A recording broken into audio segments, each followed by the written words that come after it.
Hi hello నమస్తే అందరికీ welcome back to new blog. And ఈరోజు మేమైతే తుల్జాపూర్ అయితే పోతున్నాం. మీకైతే ముందే తెలిసిపోయి ఉంటుంది తమ్నెల్ చూసి. అండ్ ఈరోజు మేము అందరం కలిసి ఒక టెంపుల్కి అయితే వెళ్దామని ఫిక్స్ అయినాం, అది తుల్జాపూర్.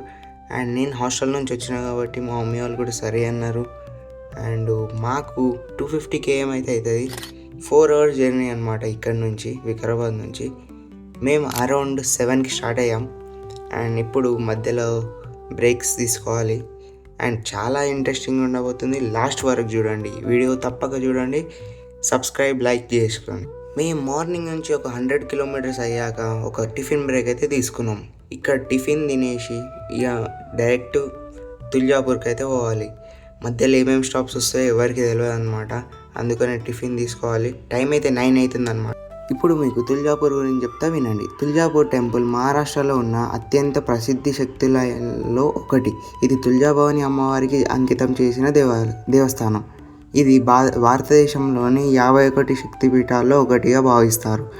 మహారాష్ట్రలో ఉన్న 3.5 శక్తిపీఠాల్లో కూడా ఇది ముఖ్యమైన సంతానంగా కలిగి ఉంది. ఈ ఆలయం సుమారుగా 12th centuryలో నిర్వహించబడింది. ఛత్రపతి శివాజీకి తుల్జాభవాని అమ్మవారు కులదేవతలుగా నమ్ముతారు. ఇది తుల్జాభవాని అమ్మవారి స్టోరీ, ఇంకా చాలా ఉంది.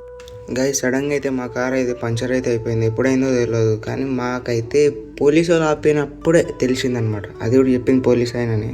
అసలు ఎట్లయింది ఏమైందంటే, మేము వచ్చేసి డైరెక్ట్ తుల్జాపూర్ పోతున్నాం. అప్పుడు మధ్యలో ఏమైంది, పోలీసు వాళ్ళు ఆపితే ఇక లైసెన్స్ అడిగారు, పొల్యూషన్ అడిగారు. కానీ మా దగ్గర పొల్యూషన్ లేదు, అందుకని ఫైన్ వేసిండు. దానికి తీసుకున్నాం, ఫైన్ కట్టుకున్నాం. దాని తర్వాత వచ్చి చూస్తే కార్ పంచర్ అయిపోయింది. అట్లనే సైడ్కి పంచర్ షాప్ ఉంటే ఆడికి తీసుకొచ్చినాం. ఇక అక్కడ పంచర్ చేయించుకొని మళ్ళీ పోవాలి. అట్లా ఏమైందంటే పెద్ద మొల్లు ఉంటుంది కదా, అది గుచ్చుకుపోయింది, అందుకని పంచర్ అయింది. మీరు కూడా ఇప్పటి నుంచి పంచర్ ఉంటే ఏమైనా ఉంటే అవన్నీ తెలుసుకొని మరీ జాగ్రత్తలు తీసుకొని మరీ ఇవ్వండి. అండ్ ఫైన్ ఏమేమి వేసింది తెలుసా? ఫైన్ పొల్యూషన్ వేసింది. మమ్మీ సీట్ బెల్ట్ వేసుకోవచ్చుగా, వేసుకోలే, అందుకని దానికి ఒక 2000 ఫైన్ వేసింది. మళ్ళీ ఏం చేయాలో ఇక ఒక్కసారి అయితే పోలీసులు పట్టుకోరు, ఇంకోసారి కూడా పట్టుకోరు. ఇంకోసారి ఎందుకంటే మళ్ళీ పొల్యూషన్ లేదని 500 meters మళ్ళీ పొల్యూషన్కి పట్టుకోరు. అందుకని ఆగి మరి పొల్యూషన్ పెట్టించుకొని పోతున్నాం అనమాట. ఇప్పుడు డైరెక్ట్ గుడి కడగలుద్దాం. బాయ్ గైస్, మేమైతే 2 o'clock చేరుకున్నాం అనమాట. 2 కాదు, 1:30 అప్రాక్స్, 1:30 చేరుకున్నాం. దాని తర్వాత పార్కింగ్కి వచ్చి పార్కింగ్ పెట్టి గుడిలో ఎంటర్ అవుతున్నాం అనమాట. ఇంకా గుడి అయితే చాలా బాగుంది, ఎంత బాగుందంటే అసలు చూస్తే అక్కడనే ఉండిపోవాలనిపిస్తుంది, అట్లుందనమాట గుడి. ఇంకా షాపింగ్స్ అయితే మస్తు ఉన్నాయి. అండ్ గుడి చూసారా, ఇదే అన్నమాట ఎంట్రన్స్, పెద్ద కమాన్ అనమాట. కమాన్ కదా, దాన్ని ఏమంటారు నాకు తెలియదు.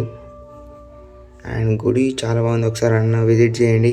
అండ్ గుడి అయితే మొత్తం కింద ఉంటుంది, దానికైతే ఎంతమంది జనాలు తెలియదు. పబ్లిక్ అయితే చాలామంది ఉన్నారనమాట. ఇక 1-2 hours పడుతుంది అనుకుంటా నాకు తెలిసి దర్శనంకి. అండ్ ఫైనల్గా మా దర్శనం అయితే అయిపోయిందనమాట.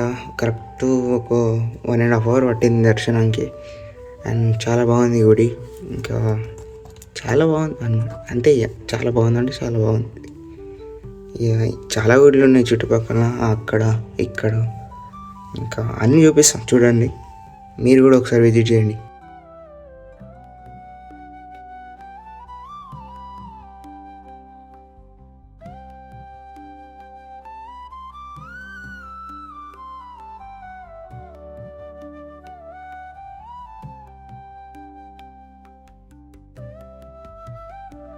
అండ్ ఇక్కడ షాపింగ్ చేసేటప్పుడు షాపింగ్ చేసుకోవచ్చు, చాలా షాప్స్ ఉన్నాయి, కానీ రేట్లు మాత్రం విపరీతంగా ఉన్నాయి. ఇక్కడైతే మేమైతే కొన్ని తీసుకున్నాం. బ్యాంగిల్స్ ఫేమస్ అంట ఇక్కడ, బ్యాంగిల్స్ తీసుకుని మా మమ్మీ ఇంకా చాలా తీసుకుంది, షాపింగ్ చేసింది. అక్కడి నుంచి ఇక షాపింగ్ చేసుకొని లంచ్ అయితే ఏడ దొరుకుతలేదు మాకు, లంచ్ చేద్దామంటే, అందుకని బయటికి పోవాలి. అండ్ ఇప్పుడైతే మేమైతే డైరెక్ట్ ఇంటికే పోదామని ఫిక్స్ అయినాం. అందుకని మధ్యలో ఒక స్టాప్, జైరాబాద్ స్టాప్ తీసుకొని లంచ్ చేసేసి డైరెక్ట్ వికారాబాద్. గైస్ ఇప్పుడే అయితే డిన్నర్ చేసినాం అనమాట. సారీ, లంచ్ అంటున్నా, డిన్నర్ అయితే చేసేసినాం, కంప్లీట్ అయిపోయింది. గైస్ ఫైనల్గా అయితే ఇప్పుడు చేరుకున్నాం అనమాట ఇంటికి. ఇప్పుడు వస్తున్నాము ఇంటికి అయితే ఇప్పుడు వచ్చినాము. ఈ వీడియో మీకు నచ్చినట్లయితే like, share, subscribe please. Okay bye. రేపు ఇంకో బ్లాగ్తో మళ్ళీ కలుద్దాం. ఇప్పుడు ఇంటికి వచ్చు. Signing of.